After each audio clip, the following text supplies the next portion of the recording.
Matahari tenggelam dengan anggun di cakrawala pesisir selatan Jawa Tengah, meninggalkan semburat jingga yang melukis langit senja. Sebut saja desa Karangrejo, tempat Haji Kohar tinggal, adalah sebuah kecil yang tenang dan asri, dikelilingi oleh hamparan sawah hijau dan pohon kelapa yang bergoyang mengikuti angin laut. Aroma asin air laut bercampur dengan harumnya tanah basah, membawa kedamaian tersendiri bagi siapapun yang berkunjung ke sana. Di ujung jalan gang pertama, berdirilah sebuah rumah besar dengan pagar besi hitam yang megah. Rumah itu milik Haji Kohar, seorang pedagang besar di pasar kecamatan yang dikenal luas. Sosoknya tak pernah lepas dari sorotan mata masyarakat. Usianya sudah memasuki paruh baya, tetapi wibawa dan kebijaksanaannya tak pernah pudar. Dengan tubuh tegap dan jenggot yang mulai memutih, ia selalu terlihat bersemangat menjalani hari-harinya. Bersama istrinya, Bu Hajah Siti, mereka menjalani hidup sederhana namun makmur, menikmati hasil jerih payah mereka di dunia perdagangan sejak sewaktu muda. Pasar kecamatan yang berada tak jauh dari desa adalah tempat Haji Kohar menempatkan gerai-gerai dagangannya. Ia memiliki kios tekstil, toko bahan makanan, serta sebuah toko grosir besar yang menjadi langganan para pedagang kecil dari desa-desa sekitar. Setiap hari pasar itu penuh dengan hiruk-pikuk pembeli dan penjual. Namun gerai Haji Kohar selalu menonjol. Para pegawainya melayani dengan cekatan, sedangkan Haji Kohar sesekali terlihat berdiri di depan tokonya, menyapa pelanggan dengan senyum ramah yang khas. "Assalamualaikum Haji Kohar. Usaha makin lancar aja ya, Ci," sapa seorang pelanggan yang baru saja membeli kain dalam jumlah besar. "Waalaikumsalam. Alhamdulillah, rezeki dari Allah. Semoga dagangan jenengan juga laris, Mas," jawab Haji Kohar dengan nada rendah hati. Setiap kali berinteraksi, Haji Kohar selalu menempatkan dirinya sebagai sosok yang murah senyum dan dermawan. Kebaikannya membuat warga desa Karangrejo menghormatinya. Ia dikenal tidak hanya sebagai pedagang besar, tetapi juga sebagai penyokong pembangunan desa, mulai dari perbaikan masjid, sekolah, hingga menyediakan bantuan bagi warga yang kurang mampu. Namun di balik kesuksesannya, Haji Kohar tak pernah melupakan akar kerendahan hati yang telah dibangun sejak lama. Rumahnya yang besar dengan dinding bercat putih, jendela-jendela kayu besar, dan atap berwarna coklat tua, mencerminkan kesederhanaan namun kokoh. Di halaman depan ada sebuah pohon mangga yang rimbun dan selalu dipenuhi buah setiap musimnya, memberikan keteduhan bagi siapapun yang duduk di bawahnya. Namun, meski dari luar tampak seperti keluarga yang sempurna, siapa sangka jika kedamaian itu perlahan mulai terkikis oleh sebuah misteri yang mengganggu. Ketenangan yang biasa menyelimuti desa Karangrejo mulai terusik. Beberapa bulan terakhir, terdengar desas-desus bahwa beberapa warga kehilangan uang mereka secara misterius. Warga yang dulunya tidak pernah mengunci laci atau lemari, kini mulai mencurigai keberadaan sosok tak kasat mata yang merenggut rezeki mereka. Pencurian ini aneh, tidak ada jejak pembobolan, tak ada pintu yang rusak, tak ada bekas kunci yang dicongkel. Malam-malam yang biasanya sepi kini dipenuhi dengan bisikan-bisikan. Di warung kopi, para bapak-bapak berkumpul membicarakan kejadian ganjil itu. "Pak RT, uang saya hilang lagi semalam. Padahal saya simpan di dalam kaleng beras, tertutup rapat lagi," keluh Pak Surip, seorang buruh tani yang tinggal tak jauh dari rumah Haji Kohar. "Kalau cuma kehilangan receh, mungkin bisa dimaklumi. Tapi ini lembaran 100 ribuan, Pak. Gimana mungkin bisa lenyap tanpa jejak?" sahut Pak Marwan, seorang tetangga lainnya. Warga yang lain hanya mengangguk penuh keheranan. Mereka merasa tidak ada maling yang masuk ke rumah mereka. Tapi uang hilang begitu saja, seolah-olah lenyap di udara. Desas-desus mulai berkembang, menambah kecemasan penduduk. Beberapa orang mulai menyebutkan satu kata yang menakutkan, tuyul. Makhluk gaib kecil yang konon dipelihara orang untuk mencuri uang. "Masa iya, di desa kita ada yang pelihara tuyul?" gumam seorang warga dengan nada berbisik, takut didengar oleh orang lain. Entahlah, tapi hilangnya uang ini tidak masuk akal," jawab yang lain dengan nada gusar. Seiring berjalannya waktu, rumor semakin liar. Ada yang mengatakan mereka melihat bayangan kecil berlarian di malam hari. Ada juga yang merasa mendengar suara tawa kecil di tengah malam, seperti suara anak-anak bermain di dekat rumah mereka. Namun belum ada yang benar-benar berani mengungkap siapa yang bertanggung jawab. Keadaan ini terus berlanjut hingga suatu malam. Di rumah besar Haji Kohar, Bu Hajah Siti terkejut mendapati uang simpanannya yang seharusnya berjumlah 1 juta rupiah kini berkurang setengahnya. Lembaran 100 ribuan yang ia susun rapi di dalam lemari laci kayu tua tiba-tiba saja hilang tanpa bekas. Padahal tak satu pun orang yang masuk ke kamar mereka malam itu. "Mas, ini sudah yang ketiga kalinya, Mas. Setiap malam Jumat uang kita hilang terus," keluh Bu Hajah Siti dengan wajah gusar. Haji Kohar menatap lemari terbuka itu dengan dahi berkerut. "Sejak kapan, Bu? Bagaimana bisa?" "Ibu yakin tidak salah hitung?" tanya Haji Kohar mencoba menenangkan. "Tidak mungkin, Mas. Aku sudah menghitungnya 3 kali kemarin. Sekarang tinggal 500 ribu saja. Ada yang mencuri ini pasti, Mas." Bu Hajah Siti menekankan kata-katanya, membuat Haji Kohar tersadar bahwa kejadian ini bukan kebetulan belaka. Haji Kohar mulai merasa tidak nyaman. Ia adalah pedagang besar, dan uang yang hilang itu bukan jumlah kecil. Jika hanya sekali atau 2 kali, mungkin masih bisa diterima sebagai kesalahan menghitung. Tapi jika terjadi setiap malam Jumat, ini pasti ada sesuatu yang tidak beres. Kejadian ini bukan hanya tentang uang yang hilang, tetapi lebih dari itu, rasa aman yang terenggut dari rumahnya sendiri. Keresahan mulai menyebar di dalam hati Haji Kohar. Jika benar ada yang memelihara tuyul di desa ini, siapa pelakunya? Dan mengapa harus keluarganya yang menjadi korban? Pertanyaan-pertanyaan ini mulai mengusik pikirannya, mendorongnya untuk mencari jawaban, apapun caranya. Namun ia tak pernah menyangka, keresahan di hati Haji Kohar semakin membesar setiap harinya. Sebagai pedagang yang terbiasa berpikir logis dan cermat, ia tak bisa menerima kenyataan bahwa uangnya hilang begitu saja, seolah-olah lenyap tanpa bekas. Malam-malam panjang ia lewati dengan gelisah, memikirkan siapa atau apa yang sebenarnya mencuri rezeki dari keluarganya. Tidak mungkin pelakunya orang dalam, pikirnya. Para asisten rumah tangga di rumahnya sudah bekerja bertahun-tahun, dan tak ada satupun dari mereka yang pernah mencurigakan. Mungkin aku yang salah hitung atau salah menaruh. Haji Kohar mencoba menenangkan diri, tetapi di dalam hatinya, ia tahu ada sesuatu yang salah.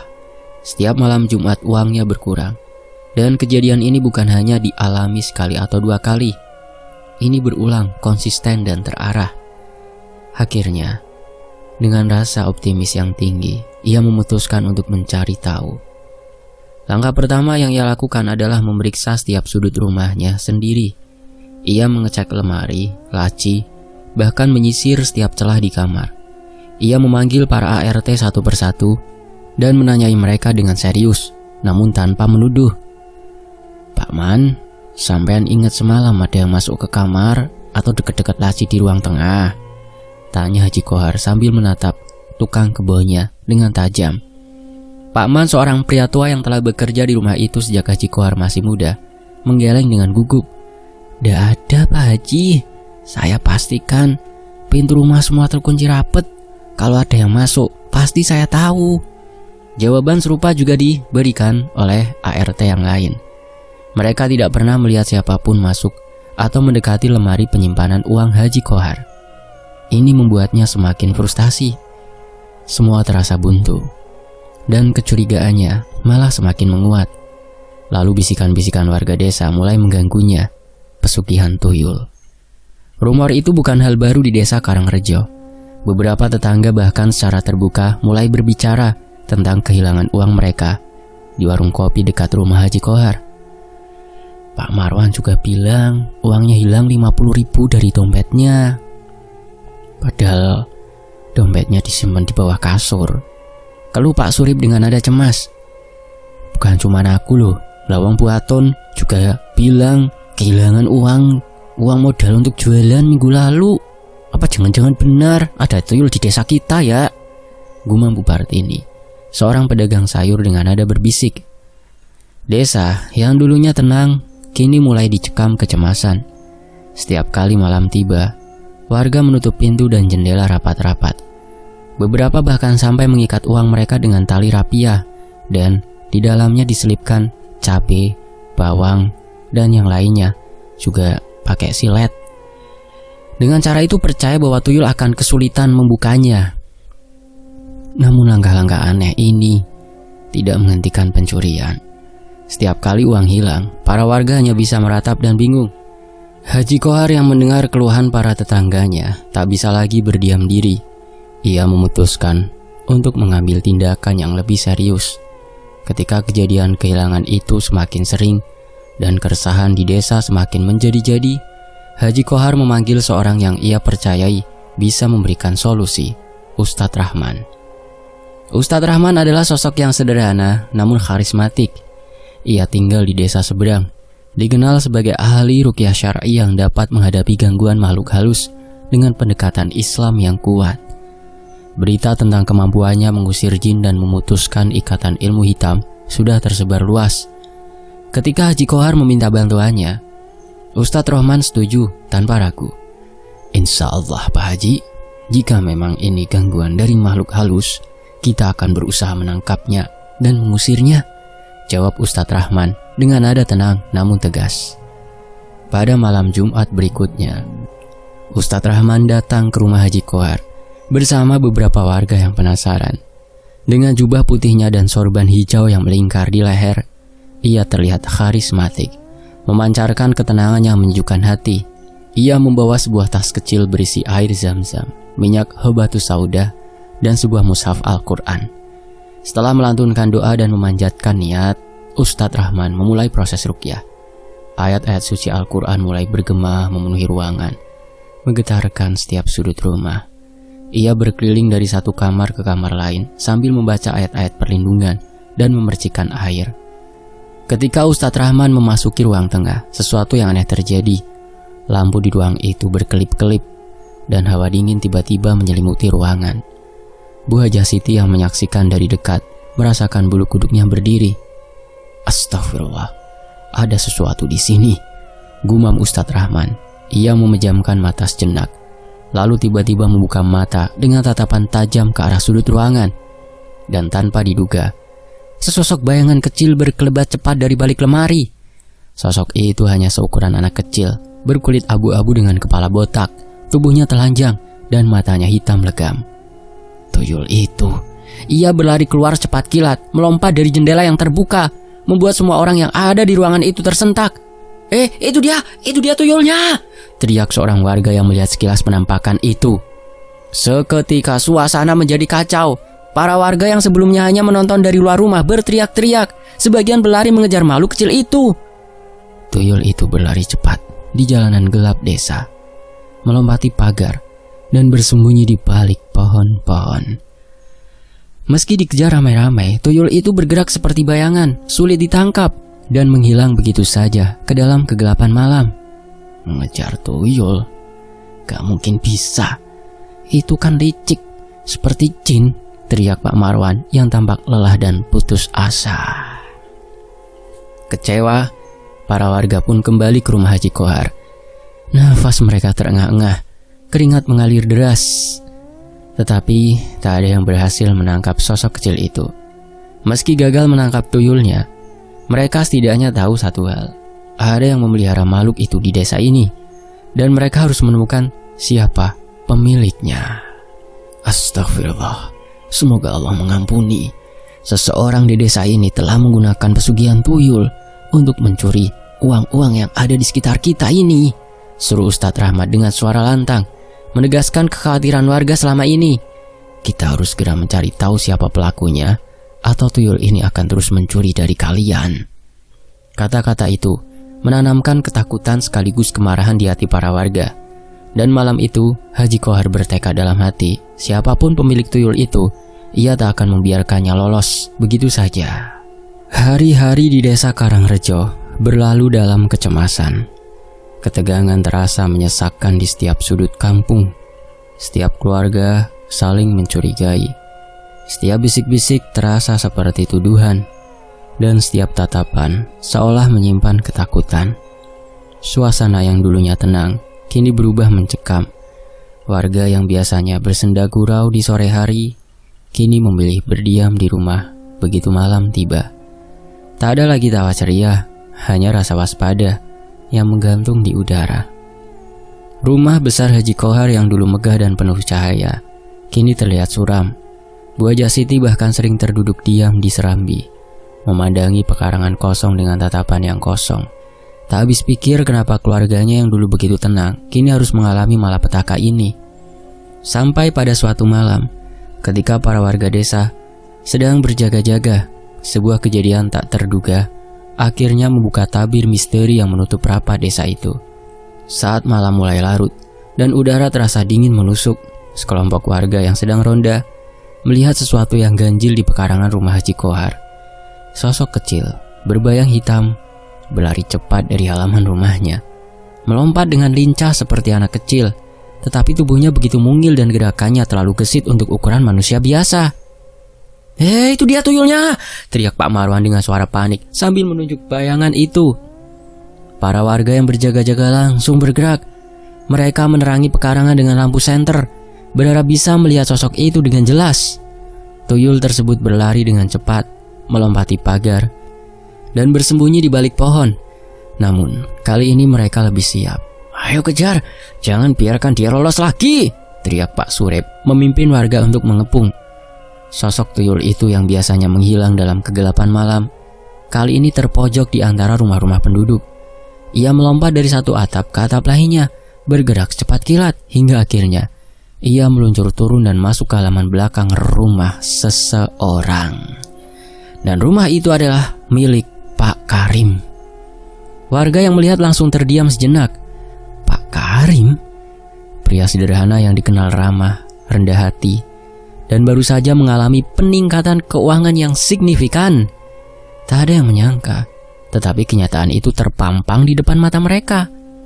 Tuyul itu menghilang ke dalam rumah Pak Karim, seolah-olah pulang ke tempat yang sudah dikenalnya. Ini pasti ada sesuatu, gumam Pak Marwan, masih tak percaya dengan apa yang dilihatnya.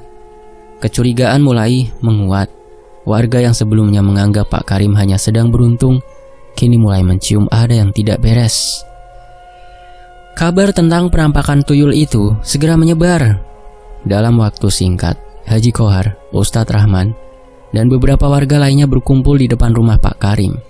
Ustadz Rahman yang selama ini memimpin upaya ruqyah mengerutkan dahi. "Kita harus cari tahu kebenarannya," ucapnya tegas. Lalu dengan membawa keberanian dan keyakinan, ia mengetuk pintu rumah Pak Karim. Ketukan keras Ustadz Rahman membuat suasana semakin tegang. Pintu terbuka perlahan, menampilkan wajah Pak Karim yang pucat. Matanya berkilat gelisah, seolah sudah tahu apa yang akan ditanyakan. "Ada apa Ustadz malam-malam begini?" Pak Karim berusaha tersenyum, tetapi getaran suaranya tak bisa disembunyikan. "Pak Karim, kami semua di sini untuk mencari jawaban." Warga melihat sesuatu yang keluar dari rumah Haji Kohar dan masuk ke rumah sampean. "Kami ingin tahu apa itu," kata Ustadz Rahman dengan suara tenang tapi penuh ketegasan. Wajah Pak Karim memucat seketika. Ia menelan ludah gugup. Apa maksud Pak Ustadz? Saya tidak tahu apa-apa, Pak." Namun tatapan warga yang mengelilinginya begitu intens, begitu penuh kecurigaan, hingga akhirnya ia tak mampu lagi menyembunyikan kegelisahannya.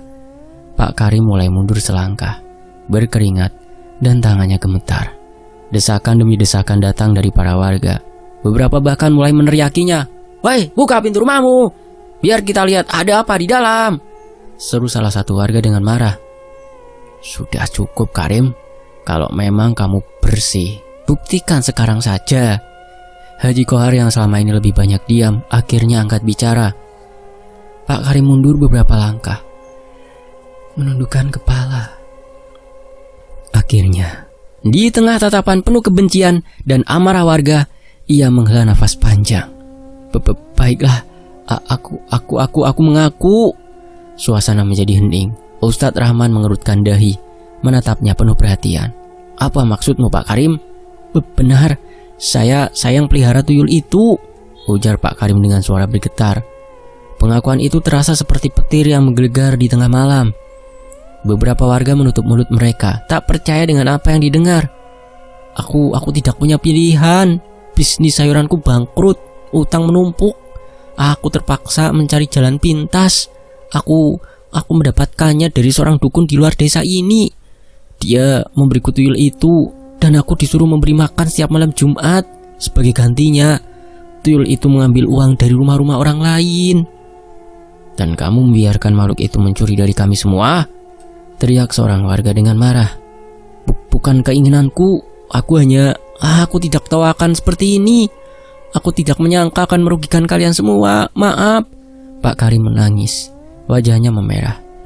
Tapi warga sudah tak bisa lagi mengendalikan amarah mereka. Dengan teriakan dan cacian, mereka langsung menyerbu rumah Pak Karim. Mereka mengobrak-abrik setiap sudut, mencari makhluk kecil itu. Pak Karim berteriak, memohon, tapi warga sudah tak peduli. Lemari-lemari dibuka paksa, lantai digali, bahkan beberapa dinding dijebol, hingga akhirnya di dalam sebuah kamar gelap di sudut rumah mereka menemukannya, sebuah toples besar berisi darah ayam. Tempat tuyul itu bersembunyi. Warga yang melihatnya terperanjat. Toples itu bergetar, dan sesaat kemudian sosok tuyul kecil yang menyeramkan muncul, menatap mereka dengan mata hitam legam. Warga berteriak ngeri, beberapa mundur ketakutan, tapi kemarahan sudah terlalu membara. Dengan segera mereka meraih apa saja yang bisa dijadikan senjata dan menghancurkan toples itu. Bawa dia keluar dari desa ini, teriak seorang warga. Jangan biarkan dia tinggal di sini lagi. Pak Karim diusir malam itu juga, bersama dengan segala hartanya yang tersisa. Tuyul yang telah ia pelihara lenyap, dan dengan berakhirnya kehadiran makhluk itu, desa Karangrejo perlahan kembali tenang. Namun ingatan tentang ketamakan dan akibat dari mencari jalan pintas akan selalu terpatri di hati mereka, mengingatkan bahwa tak ada kekayaan instan tanpa harga yang harus dibayar. Setelah kepergian Pak Karim yang penuh drama, desa Karangrejo kembali diliputi ketenangan. Malam-malam yang sebelumnya penuh dengan ketakutan dan kegelisahan kini berganti dengan suasana damai. Para warga bisa tidur dengan tenang tanpa harus khawatir akan kehilangan uang mereka lagi. Namun kejadian itu meninggalkan bekas yang tak mudah hilang bagi ingatan setiap orang. Ustadz Rahman yang menjadi sosok kunci dalam pengungkapan misteri ini mengumpulkan para warga desa di balai desa. Dengan suaranya yang tenang namun penuh ketegasan, ia menyampaikan pesan yang sangat penting. Kejadian ini adalah peringatan bagi kita semua, katanya. Menatap setiap wajah yang berkumpul di depannya, kita tidak hanya harus waspada terhadap orang yang berbuat jahat, tetapi juga harus introspeksi terhadap diri kita sendiri. Apakah cara kita mencari rezeki sudah benar-benar halal dan baik? Apakah ada kesalahan yang kita lakukan hingga mengundang datangnya gangguan seperti ini, saudara-saudara? Warga terdiam. Kata-kata itu terasa menohok di hati mereka. Banyak dari mereka yang tidak pernah memikirkan bahwa mungkin ada hal-hal kecil yang mereka abaikan dalam keseharian yang sebenarnya bisa mendatangkan ketidakberkahan dalam hidup. Makhluk seperti tuyul bukanlah makhluk biasa.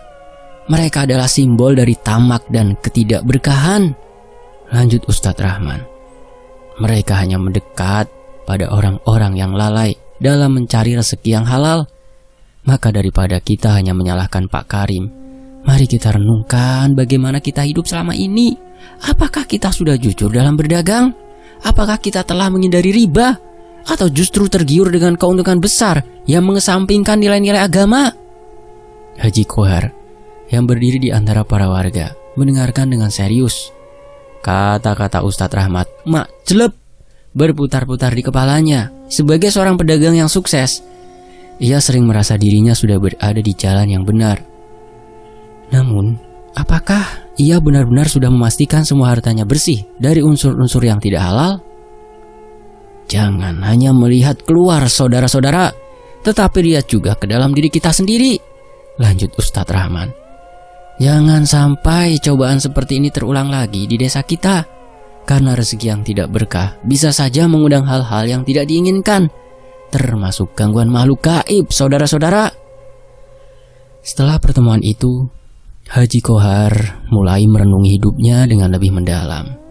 Ia mulai memeriksa setiap aspek usahanya, mengawasi setiap transaksi, dan memastikan bahwa semua pendapatannya benar-benar sesuai dengan syariat Islam. Ia bahkan mulai lebih rajin bersedekah, membersihkan harta yang dimilikinya agar tidak ada setitik pun noda yang bisa mengundang bala.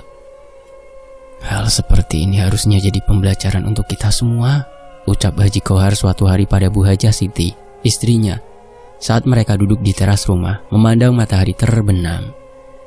Mencari jalan pintas untuk menjadi kaya hanya akan mendatangkan kehancuran. Tidak ada kebahagiaan di sana, hanya ketamakan dan kesengsaraan. Bu Hajah Siti mengangguk pelan, memandang suaminya dengan penuh kasih sayang. Benar, Pak. Kita harus lebih bersyukur atas apa yang kita miliki. Meskipun sedikit, jika halal, pasti akan membawa keberkahan. Kata-kata itu menjadi pedoman hidup baru bagi Haji Kohar. Ia mulai menata kembali usahanya dengan lebih berhati-hati. Ia memastikan bahwa seluruh transaksi dilakukan dengan jujur dan transparan. Setiap hasil dari jual beli ditimbang dan diperiksa kembali agar tidak ada yang terkurangi haknya sekecil apapun. Desa Karangrejo pun pelan-pelan kembali normal. Para warga belajar dari kejadian tersebut. Mereka mulai lebih menghargai usaha sendiri dan tidak mudah tergiur oleh tawaran-tawaran yang tampak menggiurkan tetapi meragukan kehalalannya. Bisnis di pasar kecamatan kembali berjalan dengan lancar, namun kali ini dengan aura yang berbeda, lebih tenang, lebih damai, dan lebih tulus. Setelah Pak Karim diusir, desa Karangrejo tidak lagi diliputi rasa takut. Warga desa yang semula hidup dalam kecemasan kini merasa lega. Kehidupan perlahan kembali ke jalur semula, diiringi dengan doa dan niat untuk menjaga kejujuran serta kesucian dalam mencari rezeki. Setiap pagi, ketika Haji Kohar pergi ke pasar, ia selalu menyempatkan diri untuk singgah sebentar di musola kecil di sudut desa, memanjatkan doa setelah sholat duhanya agar rezekinya selalu halal dan berkah. Rumah besar Haji Kohar yang pernah menjadi pusat kengerian saat hantu tuyul menghantui, kini menjadi tempat di mana keluarga dan tetangga berkumpul lagi dengan tawa dan canda. Bu Hajah Siti sering mengadakan pengajian kecil untuk ibu-ibu di sekitar, taqarrub ilallah, semata-mata hanya untuk mendekat kepada Allah, tidak menginginkan pahala atau supaya usahanya lancar dan lain tetek bengeknya. Itu semua niat karena Allah, supaya lebih bisa dekat kepada Allah, Sang Pencipta. Di situ juga tempat untuk berbagi kisah dan pelajaran dari kejadian yang telah mereka lalui. Meskipun Pak Karim sudah tidak ada, namanya tetap dikenang dengan perasaan campur aduk antara rasa kasihan dan juga peringatan bahwa ketamakan hanya akan membawa kehancuran. Tidak ada yang tahu kemana ia pergi, tetapi kasakusuk mengatakan bahwa ia hidup dalam kesulitan di luar desa, tanpa harta dan tanpa ketenangan.